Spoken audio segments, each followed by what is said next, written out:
So, I think we need to make a video, and I think we need to have a little bit of a chat. Ladies and gentlemen, boys and girls, after a long time, Linkzy here, and I hope you're all doing well. And I think today we need to talk about a lot of things. We've got to talk about everything that's happened with FaZe, where I've been, what I'm going to be doing, and just generally have a catch up, because I think I need to do that. And I think the whole FaZeClan situation that I'm pretty sure 90% of you guys would have clicked on this video for, want to know my point of view and my opinions. And today I'm going to talk to you guys about that, and hopefully you can all sit back and enjoy this video. But first things first, I do want to say, how has everyone been? Please let me know in the comment section how you guys been. And I just want to start off by talking about where I've been. So as you guys probably have all assumed, I fell off the other side of the planet, but that actually didn't happen. I just stopped uploading on YouTube because I was lost with what I wanted to do. I didn't know what I wanted to upload, and when I wanted to upload something else, I just didn't feel like it was going to do well, and it kind of just mentally just messed around with me, and I didn't know what I wanted to do with YouTube. So I was very lucky enough to then turn into the streaming side of content creation, and I managed to become a partner for the past 4 years on Facebook Gaming, which most of you guys may have not known that, but it actually saved me because it gave me a chance to try something new, and thankfully it worked out, which I'm so happy for, and I've managed to make it into something which I'm so grateful for. And most recently I've then moved away from Facebook, and I'm now streaming over on Kick every single day. Link will be in the description below if you want to go check it out and come say hello. We've just got partnered, and we are just doing well. We've got an amazing community, amazing group of guys and girls that watch. As a matter of fact, all my social medias will be below. You can go check them out. But that's enough of that. I think no one really no one really cares about that. Everyone wants to know what my thoughts are with FaZeClan or getting kicks from FaZe. And it's kind of a multi-point.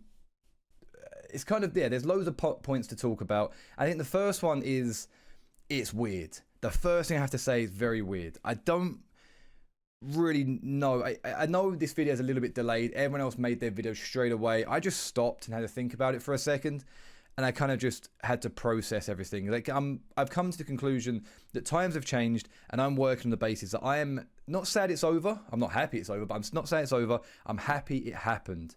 I'm happy I got to do something that millions of people would dream of doing for 11 years. Granted, since 2021, I haven't really been active in FaZe, the corporate year, but we'll get into that later on.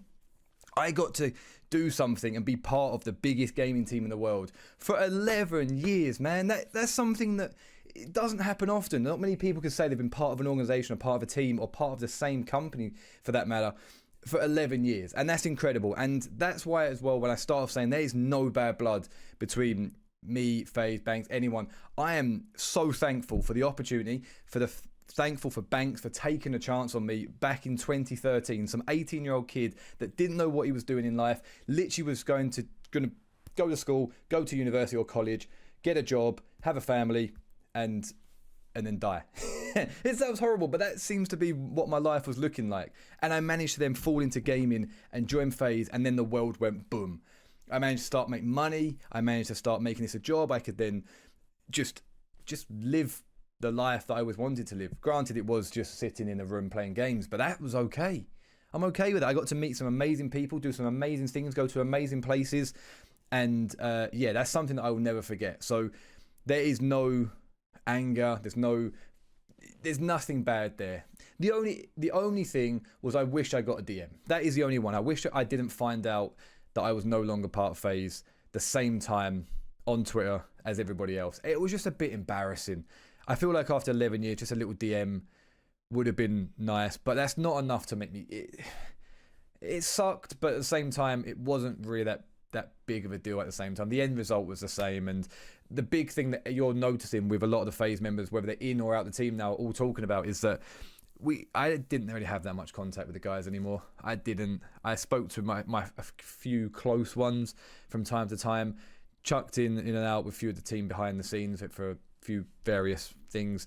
But mainly since the Trickshot days, since 2021, around that time, nah.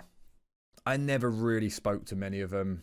many of everyone, many of the guys, which is a shame because we were all, it was so much fun back in the days, whether you do my introducing to FaZe, I was just going back and watching all these videos, introducing to FaZe, all the ill cams, all the montages that I was a part of, the opener and closer I got to the 2 mil, 3 mil targes, all the funny videos, the road to a kill cams, the free-for-all trick shotting with Norden, whether it would be any of those old videos. It was incredible. And then I started to realize what the problem was when I started going through these videos, is that all my favorite moments were back then. Since everyone started going to IRL, moving away and doing different stuff, I was part of FaZe, but I wasn't really in FaZe. And it felt a little bit on the sidelines. Being in the UK wasn't easy, for one. If I was in America, you know, I could make more effort to go see everybody. But times have changed. Like, to give a bit more of a backstory on me, guys, I've got a family now. I'm 30 years old this year. Not saying that's old, but I was 18 when I joined FaZe. I'm 30 now. Well, at the end of this year, I'm 30. I've got a 6-week-old baby.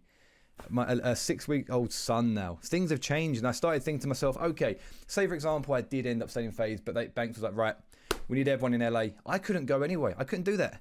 I've got a family. I've got a life here in the UK. I don't know if I could have done that, and I don't know if it would have been possible. So I started to look at every option and think, well, yeah.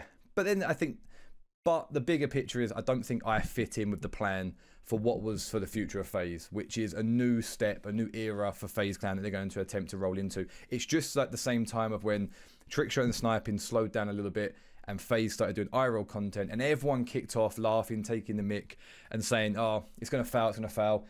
And look at everyone go. Everyone's thriving. Everyone's doing really well for themselves. Take FaZe Rug, for example. He's the prime example of trying something new and it working out. It didn't work out for a lot of people as well. There is both ways to everything, but I don't know where everything is going. But I will say this, I wish FaZe nothing but the best. There is zero bad blood, and they gave me a chance. I did not know what I was doing, and I managed to do this for 11 years because FaZe gave me a chance back in 2013. And now I can continue doing it even without them 4 letters in front of my name, which does suck. That does suck, I'm not going to lie. And I think it wouldn't be right if I didn't talk about the Trickshot and the sniping community. And I know there is so many of you guys and girls that are still doing it. However, as much as I hope that community stays forever, we can all agree it's not as big as before. And the times have changed where these are no longer hobbies. We're no longer kids in our bedrooms. Well, some of you guys might be, but the majority of people that started Trickshotting back in the day are now, like myself, adults, families. We've got everything going on for ourselves, that we need it to now be a business, not a hobby. Because back when I was younger, I was living with my parents. I could afford to not make money. I could afford to not do it. But now I've got a mortgage, I've got bills to pay, mouths to feed. It's not as easy as that before. It's not as easy before. So when you start looking at the business side of the Call of Duty scene, Trickshot and sniping isn't the most profitable where the future of the internet is going. And that sucks, because Trickshot will always be the biggest part of my life. I love it. Even though I don't do it anymore, it was the best times, man. It was really the best times. And now moving into Warzone, yes, Warzone is bigger in terms of views and growth.